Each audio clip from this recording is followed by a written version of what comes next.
तो आज हमारा विंटराइज चैलेंज का 37वां दिन। कल रात बहुत ज़्यादा थकान हो जाने की वजह से हम आज अपने नॉर्मल टाइम से आधा घंटा लेट उठे। सुबह 6 बजे 10 मिनट मेडिटेशन करने के बाद 2 बनाना खाकर हम निकल जाते हैं रनिंग के लिए। कल रात देर से सोने का रीज़न था हमारे इंसोम्निया। वैसे आजकल लोग जल्दी नींद ना आने को इंसोम्निया समझ लेते हैं, लेकिन अगर तुम देर से सोने के बाद भी 8 घंटे की नींद लेके उठ पा रहे हो तो वो इंसोम्निया नहीं है। तुम कुछ दिन बस जल्दी उठ के देख लो, नींद अपने आप टाइम पर आने लगेगी। और जब तक तुम्हारी स्लीप तुम्हारी day to day life disturb नहीं कर रही है तब तक कोई प्रॉब्लम नहीं है। प्रॉब्लम तब होती है जब केस मेरी तरह एक्सट्रीम हो।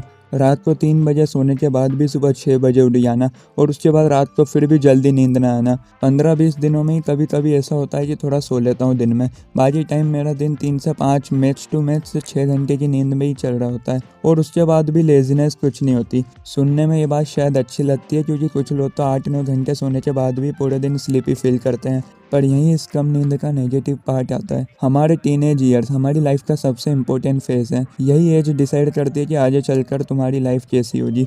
इसी फेज़ में तुम्हारी बॉडी का फुल विकास होता है, हड्डियाँ, muscles, height, overall body growth. और ये सारे प्रोसेस मोस्टली 2 केसेस में रुकते हैं। पहला, डाइट सही नहीं हो, सेकेंड, स्लीप सही नहीं हो। मैं मेरी हाइट से सेटिस्फाई तो नहीं हूँ, लेकिन मेरी इतनी हाइट है कि शिकायत करने जैसा कुछ नहीं है। पर फिजिक की बात अलग है। मेरे फ्रेंड सर्कल में कितने दोस्त हैं जिनकी फिजिक बिना कभी भी वर्कआउट किए मुझसे अच्छी है। डाइट उनकी भी कुछ खास नहीं होती, उल्टा मुझसे कम ही खाते हैं, पर फिर भी उनकी ग्रोथ अच्छी होती है।